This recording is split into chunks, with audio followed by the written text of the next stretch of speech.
The council chamber was quiet except for the sound of Admiral Vectrus's claws tapping against the stone floor. He stood before the 7 representatives of the Galactic Coalition, and his face showed the weight of 5 years of war. His blue scales had lost their shine, and his eyes looked tired. "We lost another colony world yesterday," Vectrus said. His voice was steady, but everyone could hear the pain in it. The Vorthal swarm consumed everything on Beltar 9, 3 million souls, gone in less than a day. The council members shifted in their seats. Some looked down. Others stared at the star map floating above the table. Red markers showed worlds that had fallen to the Vorthal. There were too many red markers now. Councillor Thren, a tall being made of crystal that reflected light in rainbow colors, spoke first. "How many ships did we lose?" 47, Vectrus answered. "They adapt to our weapons faster than we can develop new ones. Every battle, they learn. Every battle, we lose more.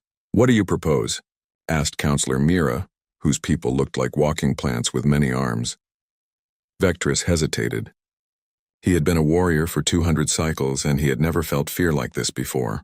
"I propose we consider alternative options, alternative options." Thren's voice sounded sharp. "What alternatives remain? We have committed every available ship, every soldier, every weapon." At the far end of the galaxy, on a small dusty world that most people had forgotten, an archaeologist named Ral was digging through ancient ruins. He had been searching these ruins for 3 years, looking for answers that everyone else said did not exist. Ral brushed sand away from a stone tablet. His 6 fingers moved carefully over the carved symbols. Then he stopped. His breathing became fast. "No," he whispered. "It cannot be." The tablet showed coordinates, star positions, and a name that made his heart beat faster. Earth. Ral had studied the old legends his whole life. Stories about a species called humans. They were supposed to be myths, warnings, tales told to children about a race so violent, so reckless that they had destroyed themselves thousands of years ago. But here were coordinates. Real numbers, real star positions. Ral sent a message to Admiral Vectrus that same day. The message was marked urgent. But Ral knew the Admiral was busy with the war. He did not expect an answer. He got one 3 hours later. "Send me everything," the message said. "Far away, in a part of space that no coalition ship had visited in 400 years. Commander Taiyang stood on the bridge of a ship that should not exist. The ship was called the UES Indomitable, and it was one of 50 ships that humanity had built in secret. Taiyang was 34 years old. He had short black hair and calm brown eyes that missed nothing. He wore a simple gray uniform with no decoration except for a patch on his shoulder that showed Earth, a blue and green world. "Sir, we are receiving another transmission from the Coalition space," said Lieutenant Minji. She was young, only 26, with sharp eyes and quick hands that danced over her control panel. The Vorthal took another world. Taiyang nodded slowly. He had been watching the war for 2 years now. Every day he watched the Coalition lose ground. Every day he wondered if today would be the day humanity revealed itself. "How long until the Council votes?" he asked. 3 hours, answered Dr. Hana from her station. She was 29, with kind eyes and a mind that understood both science and people. She had been studying the Coalition species for years, preparing for first contact. "The debate is close. Many still think we should stay hidden." Captain Daehyun walked onto the bridge. He was 42, with gray in his hair and scars on his hands from a lifetime of service. He had captained the Indomitable since it was built, and he loved his ship like some people loved their children. "Any word from Admiral Vectrus?" Daehyun asked. "He sent a probe to Earth's old position," Minji said. "It arrived an hour ago." Everyone on the bridge became very still. Humanity had hidden for 400 years. After the plague that nearly destroyed them, after the wars that followed, humanity had decided to disappear. They went dark. No signals, no ships, no contact. They rebuilt in silence and they waited. But they had left satellites in orbit around Earth. Satellites that sent out old signals, old messages making it look like Earth was still dead. The probe would find those satellites. It would find the signals.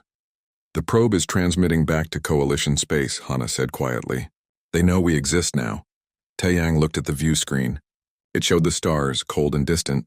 Somewhere out there, the Coalition was dying. Somewhere out there, the Vorthal were consuming world after world. "We cannot hide anymore," Taiyang said. Back in the council chamber, Admiral Vectress watched the data from the probe appear on the screens. The other council members leaned forward, their many different faces all showing the same expression. Shock. Earth is there, Vectress said, and it is not dead. There are ships, stations, cities. The humans survived. Myths, Thren said, but his voice was weak. They are supposed to be myths. Myths do not build space stations, Vectress said. What if they are hostile? Mira asked.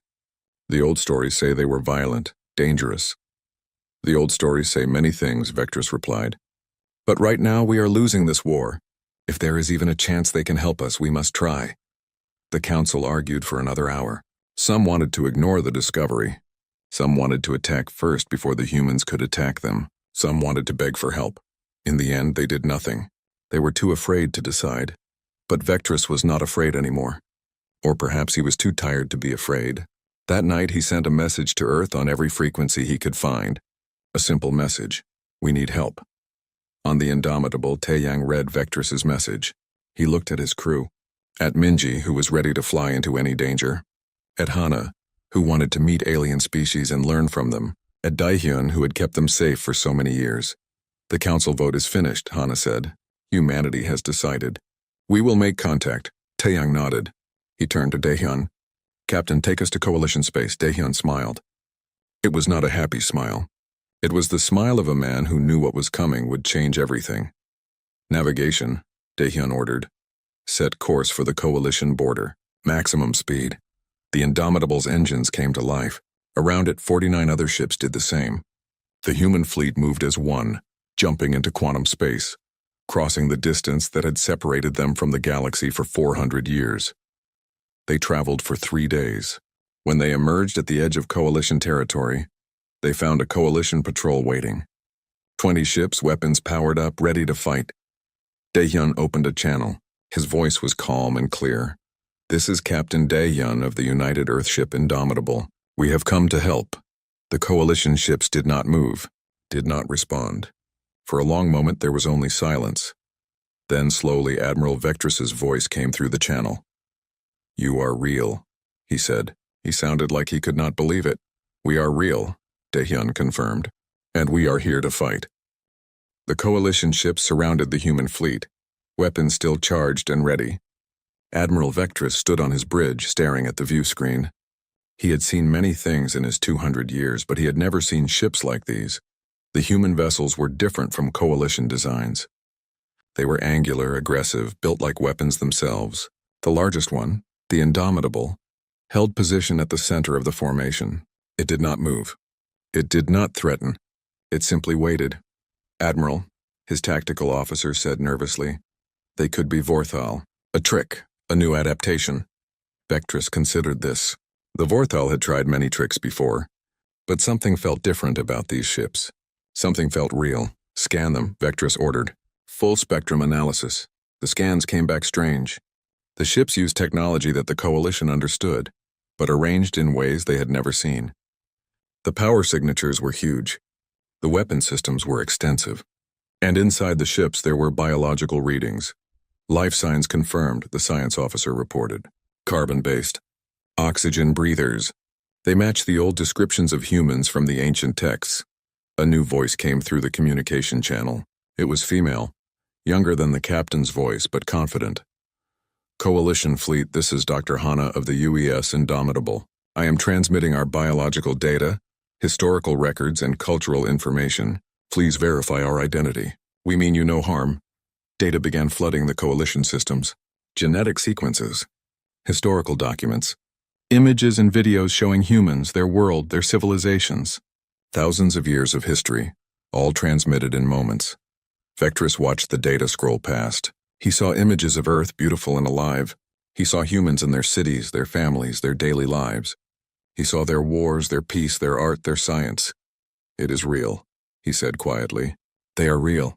What do we do, Admiral? His first officer asked. Vectress made a decision that would change the galaxy. Open a channel. Full visual. The view screen changed. Instead of showing the human ships, it now showed the inside of their bridge. And there, standing at the center, were the humans. Captain Daehyun was older, with gray in his hair.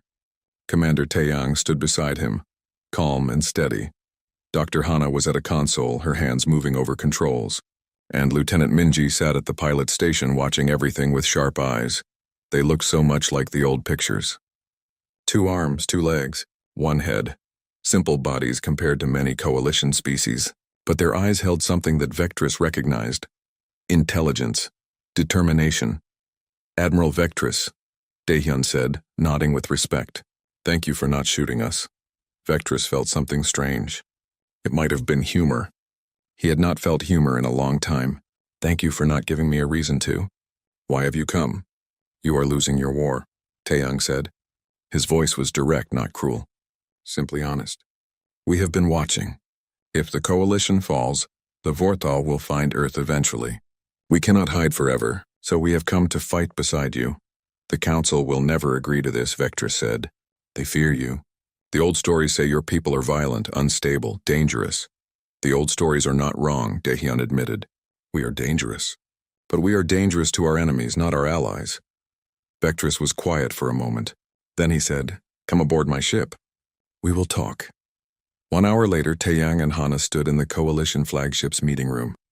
Vectress had come alone, which Taeyang respected. It showed trust, or at least a willingness to try trust. Tell me about your people, Vectress said. Hana spoke first. 400 years ago, a plague nearly destroyed humanity. We lost 6 billion people in 5 years. The wars that followed almost finished what the plague started. So we made a choice. We went silent, we hid, and we rebuilt. Why reveal yourselves now? Vectress asked. Because hiding is not living, Taeyang said. We rebuilt our civilization. We healed our world. We prepared ourselves. And now we see another species facing extinction. We remember what that felt like. We will not let it happen to others if we can prevent it. Vectress studied Taeyang carefully. What makes you think you can help? The Vorthal adapt to everything we use against them. They learn from every battle. They are endless. Nothing is endless, Taeyang said. And adaptation requires time. We have studied your battles. You fight with honor, with discipline, with carefully planned strategies. And you do not? Vectress sounded almost offended. Taeyang smiled. It was not a nice smile. We fight to win. Honor is for after the battle. During the battle, we do whatever works. Before Vectress could respond, alarms began blaring throughout the ship. His communication panel lit up with urgent messages. Admiral? His bridge officer's voice came through, panicked. Vorthal Hive Fleet detected. They are attacking the mining colony on Krath 7. 12 hive ships. Thousands of biofighters. The colony garrison is requesting immediate assistance. Vectress's face went hard. How long until we can reach them? 4 hours at maximum speed. But Admiral, the colony will fall in 2 hours. Maybe less. Taeyang and Hana exchanged looks. Then Taeyang turned to Vectress. How long would it take your fastest ship to reach Krath 7? 3 hours, Vectress said. But one ship cannot face a hive fleet. Lieutenant Minji can make it in 90 minutes, Taeyang said. He touched his communication device. Minji, prepare your fighter. Solo reconnaissance run to Krath 7. Get me visual confirmation of enemy strength and disposition. Minji's voice came back instantly. Understood, Commander. Launching in 2 minutes. Vectress stared at Taeyang. You are sending one pilot into a hive fleet?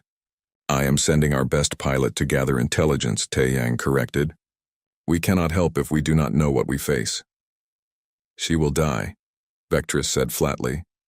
Hana spoke up, her voice gentle but firm. Admiral, humans are very good at not dying. It is one of our best traits. 90 minutes later, Minji's fighter dropped out of quantum space near Krath 7. The colony world was under heavy attack. Vorthal bioships swarmed around it like insects around a light. The colony's defense platforms were firing desperately, but they were being overwhelmed. Minji did not hesitate. She pushed her fighter into a steep dive toward the planet, using the gravity well to increase her speed. Vorthal biofighters detected her and gave chase. Multiple bogies on my tail, Minji reported calmly. 15, no, 20 contacts.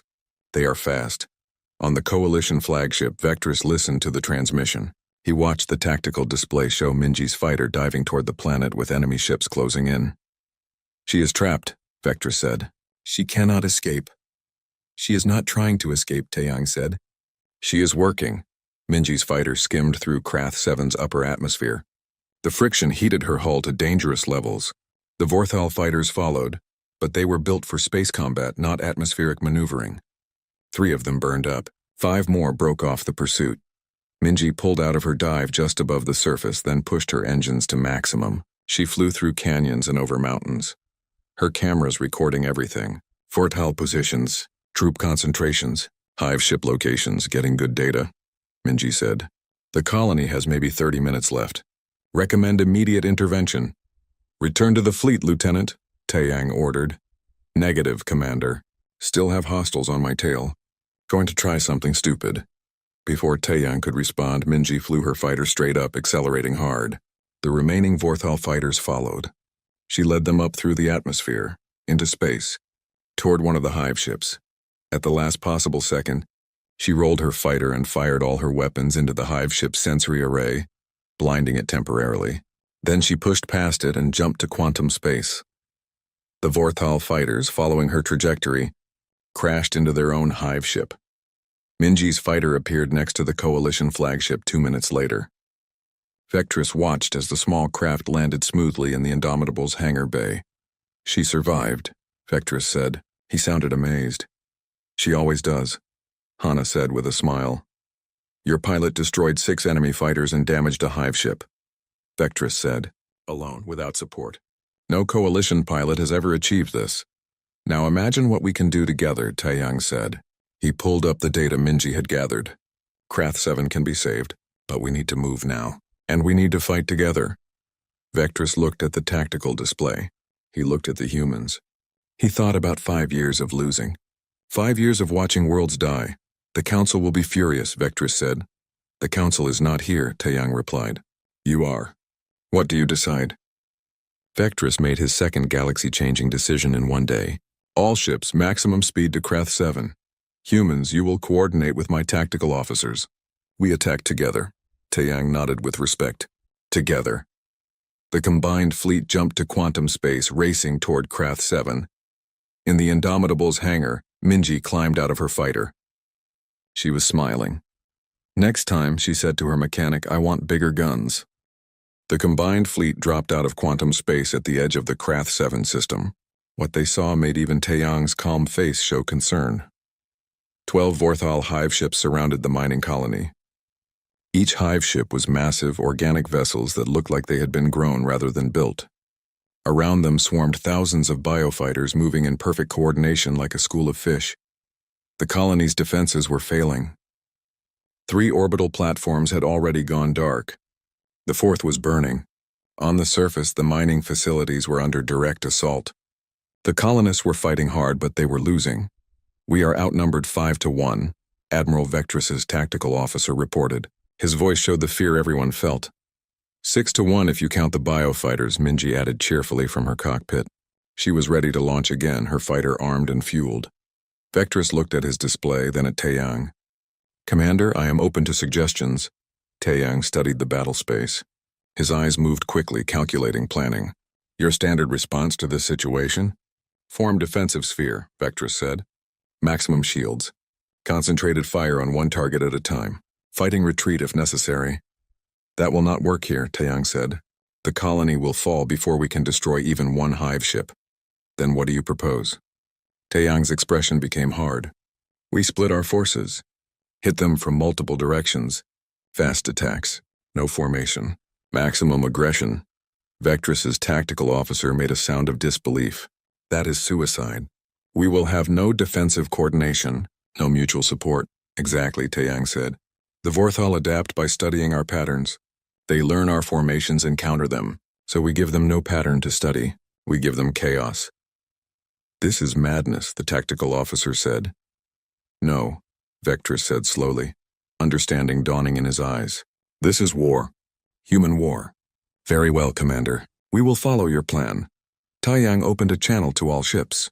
All vessels, this is Commander Taeyang. Break into attack groups of 3 ships each. Human and Coalition mixed. Pick your targets independently. Use speed and surprise. Do not stay still. Do not form predictable patterns. Make them react to us instead of us reacting to them. We go in fast, we hit hard, and we do not stop until they break. He paused, then added, and remember, those are people down there fighting for their lives. We are not going to let them die today. The fleet split apart. Three ship groups formed quickly, each containing at least one human vessel. They accelerated toward the Vorthal formation from 6 different directions. The Vorthal responded exactly as Taiyang predicted. They tried to form defensive patterns, moving their hive ships to cover each approach. But with attacks coming from everywhere, they could not establish proper coverage. Minji led the first fighter wave in. 50 human fighters mixed with coalition craft screamed toward the enemy lines. They did not fly in neat formations. They rolled, dove, and weaved unpredictably. Vorthal biofighters moved to intercept. The two forces met in a storm of weapons fire and explosions, break and attack. Minji called over the squadron channel. "Pairs only, stay fast, stay random." The human fighters split apart. Coalition pilots watched in amazement as the humans performed maneuvers that seemed impossible. They used planets for gravity assists. They fired while spinning. They flew through debris fields that should have destroyed. Then one coalition pilot found himself flying, alongside a human pilot named Jiwan. They were pursuing 3 biofighters. "Your flying style is insane," the coalition pilot said over the radio. Jiwan laughed. "Insane works. Follow my lead." Jiwan rolled his fighter completely upside down while firing. The biofighters trying to follow collided with each other. Jiwan destroyed the third one with a simple straight shot. "That was..."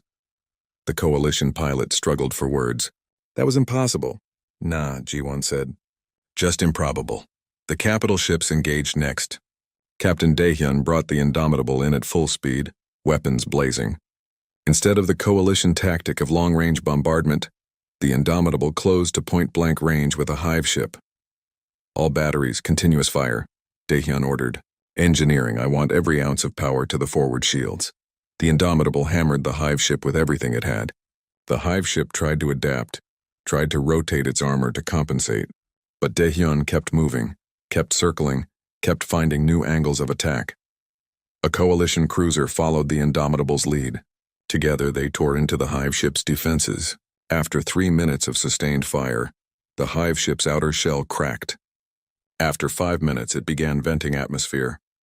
"Target is weakening," the coalition cruiser captain reported. He sounded excited. "This is working. By the stars, this is actually working." The hive ship tried to retreat. Daehyun did not let it. He pushed the Indomitable forward, staying close, maintaining fire. Finally, the hive ship's power core ruptured. The massive vessel broke apart in a silent explosion of organic matter and biotechnology. "First hive ship down," Daehyun reported. "All groups confirm your targets." 11 hive ships remained. But the Vorthal formation was falling apart. They had never faced an enemy that refused to follow predictable patterns. Their adaptation protocols could not keep up with the chaos. On the colony surface, the ground battle was desperate. Commander Taeyang had sent down 2 companies of human soldiers along with coalition marines. They landed right in the middle of the fighting. The coalition marines were disciplined and brave. They held their positions well and fired with precision, but they were used to defensive warfare. They built strong points and waited for the enemy to come to them. The human soldiers did something different. Sergeant Hyon led his squad through the ruins of a processing facility. Vorthal warriors were everywhere, chittering and clicking as they searched for colonists to kill. Hyun did not wait for them to attack. He attacked first. "Grenades, then charge," Hyon ordered. Just like training. His squad threw grenades into the Vorthal formation. Before the explosions even cleared, they were running forward, weapons firing. The Vorthal, who calculated everything mathematically, did not understand this tactic. Why would prey run toward predators? The confusion cost them. Hyun's squad tore through the Vorthal line and rescued 15 colonists who had been trapped in a shelter. A coalition marine officer watched this with disbelief. "Your soldiers do not take cover?" he asked Dr. Hana, who had landed with the medical team. "They do," Hana said as she treated a wounded colonist. "But sometimes the best cover is moving forward. The enemy cannot adapt if they are already dead." The coalition officer shook his head. "You are all insane," Hana smiled. "We prefer the term creatively aggressive." The battle reached a critical point when 3 hive ships concentrated their fire on a coalition battleship. The shields failed. The hull began to crack. The battleship's captain prepared to evacuate. Then Taeyang's voice came over the channel. "All human ships, emergency response. Target those 3 hive ships. Everything we have now." 6 human vessels broke off from their engagements and converged on the 3 hive ships. They did not use missiles or energy weapons first. Instead, they launched something the Coalition had never seen before. "What are those?" Vectress asked. "Drones," Taeyang said. "Suicide drones. Each one carries a small nuclear charge. We built them specifically for this war." The drones swarmed toward the hive ships. The Vorthal tried to shoot them down, but there were too many. Hundreds of tiny craft, all moving independently, all seeking targets. They hit the hive ships in a cascade of small nuclear explosions. The shields failed. The armor melted. The organic hulls burned. When the fire cleared, all 3 hive ships were dead in space. "That is a war crime on 12 civilized worlds," a Coalition Council member watching the battlefield said.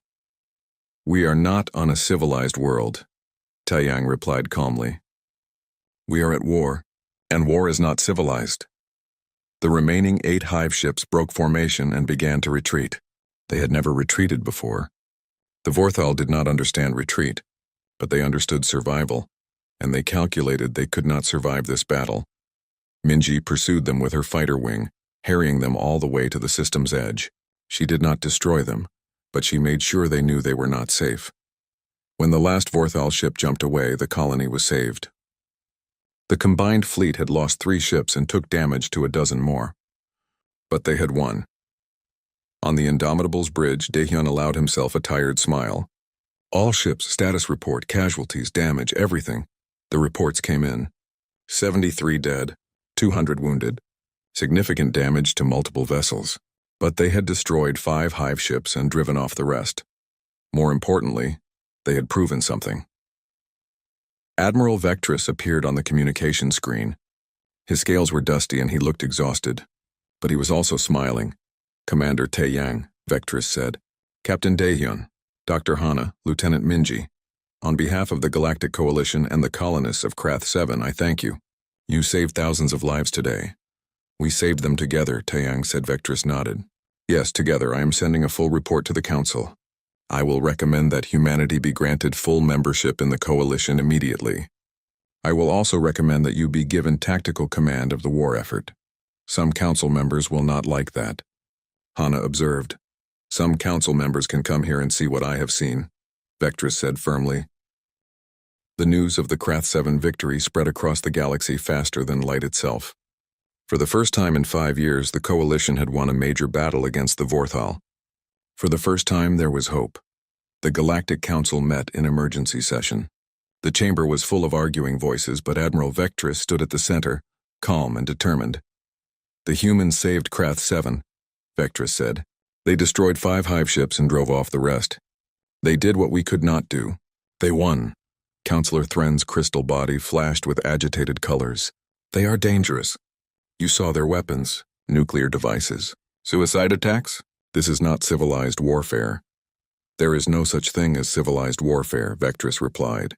"There is only survival or extinction. I choose survival." The debate lasted for 6 hours. Some council members wanted to refuse human help. Some wanted to study the humans first. Some wanted to imprison them as threats. But the reports from Krath 7 kept coming. Coalition soldiers telling stories of human bravery. Colonists rescued by human squads. Pilots who had flown with Lieutenant Minji and could not stop talking about her skills. In the end, the vote was close. But it passed. Humanity was granted full membership in the Galactic Coalition, and Commander Taeyang was given tactical command of all military forces. This created immediate problems. On the Coalition flagship, senior officers gathered for their first briefing under human command. Many were angry. Some were insulted. All were uncertain. Taeyang walked into the room and went straight to the point. "We are losing this war because we fight defensively. We react to Vorthal attacks instead of initiating our own. Starting today, that changes." A Coalition admiral named Corvin spoke up. He was a veteran of 3 wars and had commanded fleets for 50 years. "You want us to attack? The Vorthal have hundreds of hive ships. We cannot match their numbers." "We do not need to match their numbers," Taeyang said. He brought up a star map. "We need to attack their supply lines, their breeding worlds, their infrastructure. The Vorthal grow their ships from organic matter. They need specific resources. If we cut off those resources, we slow their advance." "You want to take the war to them," Corvin said. He sounded skeptical. "Yes," Taeyang said simply. We have been defending for 5 years.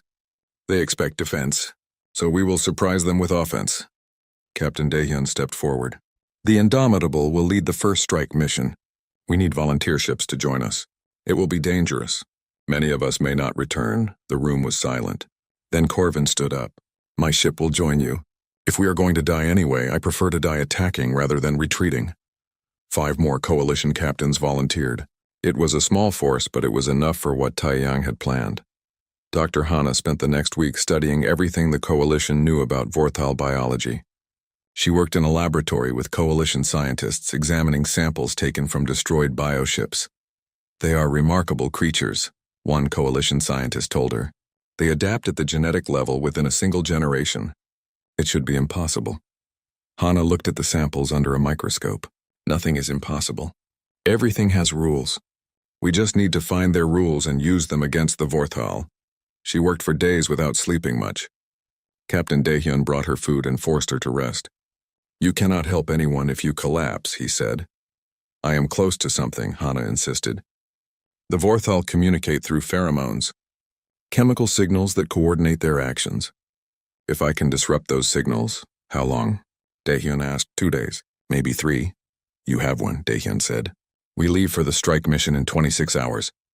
Hana did not sleep that night. She tested compound after compound, searching for something that would interfere with Vorthal communication. The coalition scientists thought she was wasting her time. Then, 18 hours before the mission launch, she found it. A simple chemical mixture that degraded Vorthal pheromones. It would not kill them, but it would break their coordination. They would become confused, unable to work together effectively. This is brilliant, a coalition scientist said, looking at her results. How did you think of it? Hana smiled tiredly. On Earth, we have insects called bees. They also communicate through pheromones. Farmers sometimes disrupt those signals to control swarms. I just adapted the principle. You defeated an advanced alien species using knowledge about bees? The scientist asked, amazed. Humanity has been fighting nature for thousands of years, Hana said. We learned a lot of useful tricks. The strike force assembled at a secret location. 7 ships total. The Indomitable led the group, with Corvin's battleship and 5 other vessels following. Their target was deep in Vorthal territory, a world called Valar 3, where the Vorthal grew their bioships in massive organic factories. This is suicide, a coalition officer said during the briefing. No, Taeyang corrected. This is a calculated risk. Suicide is when you have no chance. We have a chance. Lieutenant Minji would fly ahead of the fleet with a stealth reconnaissance craft. She would map the defenses and find weak points. The rest of the fleet would follow 2 hours behind. Minji launched first, her small ship disappearing into quantum space. Taeyang watched her go and felt the familiar worry he always felt when his people went into danger. She will be fine, Dahyun said quietly. She always is. Until the day she is not, Taeyang said. Then we make sure today is not that day. The journey to Valar 3 took 4 days. During that time, the fleet drilled constantly. Human and coalition crews worked together, learning each other's systems and tactics. Sergeant Hyon led training sessions on human ground combat techniques. Coalition Marines watched as human soldiers practiced close quarters fighting, room clearing, and explosive breaching. You fight like predators, a coalition Marine said. Humans are predators, Hyon explained. We evolved hunting animals across open plains, chasing them until they collapsed from exhaustion, fighting them hand to hand. That instinct never left us. We just learned to use technology to make it more effective. When the fleet arrived at Valar 3, they found exactly what Minji's reconnaissance had shown. 12 hive ships in orbit, thousands of biofighters, and on the surface the organic factories that produced more ships every day. How do we fight that? Corvin asked, looking at the tactical display. We do not fight it, Taeyang said. We break it, Dr. Hana. Hana brought up her chemical weapon. We deploy these dispersal drones into the planet's atmosphere. The chemical spreads through the air and reaches the Vorthal factories. It will disrupt their ability to coordinate. The factories will malfunction. The bioships will stop being produced. And the hive ships in orbit? Corvin asked. We fight those the human way, Dahyun said. Fast. Hard. Unpredictable. The battle began at dawn, Valar 3's sun just rising over the horizon. Hana's dispersal drones dropped into the atmosphere from high orbit. They spread the chemical across the planet before the Vorthal could react. On the surface, the organic factories began to fail. The Vorthal workers became confused, unable to communicate properly. Production stopped. In orbit, the hive ships detected the attack and moved to intercept, but the strike force was already among them. Minji led the fighter wing in a devastating first strike. They targeted the hive ships' sensory organs, blinding them. Behind them came the capital ships' weapons firing. The battle was fast and brutal. 2 coalition ships took heavy damage. The Indomitable lost half its forward shields, but they destroyed 6 hive ships and crippled 3 more. The remaining 3 hive ships tried to retreat. Corvin's battleship blocked their escape route and hammered them with everything he had. For every world you took, Corvin shouted over the communication channel. For everyone who died. This is our answer. When the battle ended, Valar 3's orbital space was full of debris. The planet's factories were shut down. The Vorthal had lost a major production facility, but more importantly, they had learned something shocking. The Coalition could attack them. The Coalition could hurt them. The Coalition could win. Back at Coalition headquarters, Vectress received Taeyang's report. He read it carefully, then shared it with the Council. 3 ships damaged, Vectress said. 47 casualties. But Valar 3 is destroyed. The Vorthal lost 18 hive ships and their primary construction facility in this sector. This is the largest victory we have achieved since the war began. The Council was silent. Then, slowly, they began to understand what this meant. We can win, Councillor Mira said quietly. We can actually win this war. Yes, Vectress agreed. With human help, we can win. But Dr. Hana had found something else during the raid. Something that changed everything. She called Taeyang and Daehyun to her laboratory. On the screen was data from a captured Vorthal computer system. What am I looking at? Taeyang asked. The truth, Hana said. Her face was troubled. The Vorthal are not invaders. They are refugees. She brought up star charts showing a galaxy far away. This was their home. 500 years ago, something destroyed it. Something consumed every world, every civilization. The Vorthal barely escaped.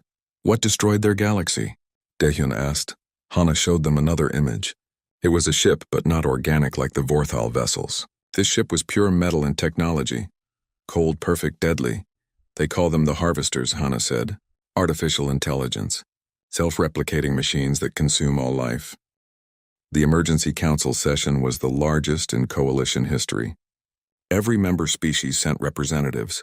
Even the Vorthal came, their queen speaking through a translation device for the first time. Admiral Vectress stood before them all, and his voice was steady despite the fear everyone felt. 6 months ago, we were losing a war against the Vorthal, Vectress said. Today we face something infinitely worse. The Harvesters are coming. They have already destroyed 1 galaxy. They will destroy ours too unless we stop them. He gestured to the display screen showing long-range sensor data. The Harvester fleet was massive. Thousands of ships, each one a perfect killing machine. Councillor Thren's crystal body had lost all its color. We cannot fight this. Look at those numbers. They outnumber us 50 to 1. Then we need allies, Commander Taeyang said. He stood and walked to the center of the chamber. We need the Vorthal. The chamber erupted in shouts and arguments. Coalition members who had lost worlds to the Vorthal demanded revenge, not alliance. The Vorthal queen remained silent, watching. Taeyang waited for the noise to die down. Then he spoke again and his voice cut through the chaos. The Vorthal attacked you because they were desperate. Running, dying. They needed worlds, and they took them. But the Harvesters are not desperate. They are not running. They are hunting. They will kill every biological being in this galaxy, including humans. We have only one choice. We unite or we all die separately. Dr. Hana stepped forward. I have been communicating with the Vorthal Queen. She is willing to negotiate peace. The Vorthal will stop their attacks if we help them find new worlds, uninhabited worlds where they can settle safely. And if the Harvesters follow them? Mira asked. Then we fight together, Captain Daehyun said. Vorthal biotechnology combined with coalition energy weapons and human tactics. It is our only chance. The Vorthal Queen spoke. Her voice translated into every language in the chamber. We have fought the Harvesters before. We lost, but we learned their weaknesses. We can share this knowledge. Now, what weaknesses? Vectress asked immediately. They are machines, the Queen said. Perfect in their logic. But that perfection is also their weakness. They cannot adapt to chaos. They cannot understand sacrifice. They do not comprehend why biological beings fight for each other instead of themselves. Taeyang felt something click in his mind. They think like machines. Cold calculation. Cost and benefit. Victory through superior numbers and technology. Yes, the Queen confirmed. Then we fight them like humans, Taeyang said. He looked around the chamber. We fight with chaos, with sacrifice, with tactics they cannot predict because we refuse to be logical. The council debated for hours. Finally, they voted. The margin was narrow, but it passed. The coalition, the Vorthal, and humanity would unite against the harvesters. But there was another shock coming. 3 days after the vote, Taeyang called a private meeting with Vectress, the Vorthal Queen, and the council leadership. Only a handful of people were present. What Taeyang was about to reveal had been humanity's greatest secret for 400 years. There is something you need to know, Taeyang said. Humanity did not go silent 400 years ago just because of a plague. He brought up historical records. Images of Earth under attack, cities burning, machines destroying everything they touched. We went silent because we were invaded, Taeyang continued, by the harvesters. The room went completely quiet. They came to Earth looking for a world to consume. They brought 50 ships. They destroyed our orbital defenses in hours. They landed on every continent and began harvesting resources and killing anyone who resisted. Vectress leaned forward. But you survived, how? We fought dirty, Taeyang said. We used nuclear weapons in our own cities. We destroyed our own infrastructure to deny them resources. We lost 6 billion people in 5 years, but we killed every harvester machine on Earth. Then we went dark so they would not come back. And in 400 years? The Vorthal Queen asked. In 400 years we prepared, Daehyun said. He brought up new star charts. We built weapons. We studied every scrap of data we had about harvester technology. We created defenses specifically designed to fight machines that think perfectly and logically. We learned their weaknesses, Dr. Hana added. They rely on networked intelligence. Kill the network, and individual machines become much less effective. They use energy shields that adapt to weapons frequencies, but they adapt in predictable patterns. They cannot fight in certain electromagnetic conditions because it disrupts their sensors. And you kept this secret? Vectress said. He sounded almost angry. You could have shared this knowledge years ago. Would you have believed us? Taeyang asked. We were myths when we arrived. If we had told you we fought and defeated the harvesters, would you have taken us seriously? Or would you have thought we were lying? Vectress was quiet. Then he said, You are right. We would not have believed you. But we believe you now. There is more, Taeyang said. The fleet you saw at Krath 7 was not our full strength. It was a scout force, a test to see if we could work with coalition species. He brought up a new star chart. It showed a region of space near Earth. And in that region there were ship signatures. Hundreds of them. This is our real fleet, Daehyun said. 500 warships. Built over 4 centuries. Armed with every weapon we could design specifically to kill harvesters. We have been waiting for this fight for a very long time. The council members stared at the display. The Vorthal Queen's mandibles clicked in what might have been respect or fear. You prepared for 400 years to fight an enemy that might never return, Mira said softly. Why? Because we knew they would return eventually, Taeyang said. Machines like the harvesters do not stop. They do not give up. They just keep consuming, keep spreading, keep killing. We knew that one day we would face them again. So we made sure that when that day came, we would be ready. Then we have hope, Vectress said. We have a chance, Taeyang corrected. A small one. But yes, we have a chance. The next 5 months were a frenzy of preparation. The human armada arrived in coalition space, and every shipyard worked day and night to integrate human coalition and Vorthal technologies. Lieutenant Minji trained coalition pilots in advanced combat maneuvers. Sergeant Hyun led ground forces in exercises that combined human aggression with coalition discipline and Vorthal biological weapons. Dr. Hana worked with scientists from all 3 groups, developing new weapons and tactics. They created electromagnetic pulse bombs that could shut down harvester ships. They designed quantum viruses that could infect the harvester network. They built chemical weapons that would corrode harvester metal, but not harm biological beings. And they planned. The Harvester fleet would arrive at the edge of Coalition space. The Allied forces would meet them there. It would be the largest battle in galactic history. Captain Daehyun walked through the Indomitable's corridors the night before the battle. His crew was preparing for what might be their last fight. He saw humans, Coalition members, and even a few Vorthal working together, checking weapons and running final system tests. "We are ready," his first officer said. "As ready as we can be," Daehyun agreed. When the Harvester fleet arrived, it was even larger than the worst predictions. 3,000 ships, perfect formations. Cold metal gleaming in the starlight. The Allied fleet waited for them. 1,500 ships, 3 species that had been enemies now standing together. Commander Taiyang stood on the bridge of the command ship. Around him were Admiral Vectress, the Vorthal Queen's representative, and commanders from a dozen different species.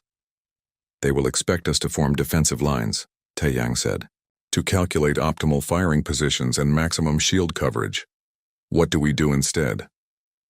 Vectress asked. Taiyang smiled. It was not a nice smile. "We attack immediately.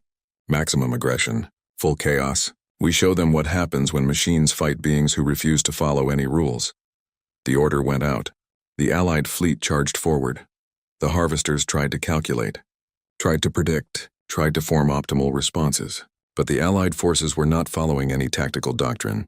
They were improvising, adapting, fighting with creativity and desperation that no machine could understand. Minji led a wing of 200 fighters straight into the Harvester formation. They did not shoot at the big ships.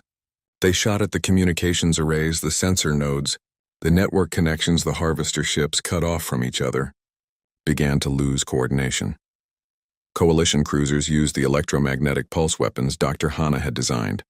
Entire Harvester squadrons went dark, drifting helplessly as their systems rebooted. Vorthal bioships released clouds of acid that ate through Harvester hulls faster than they could repair, and human ships pushed deep into enemy formations.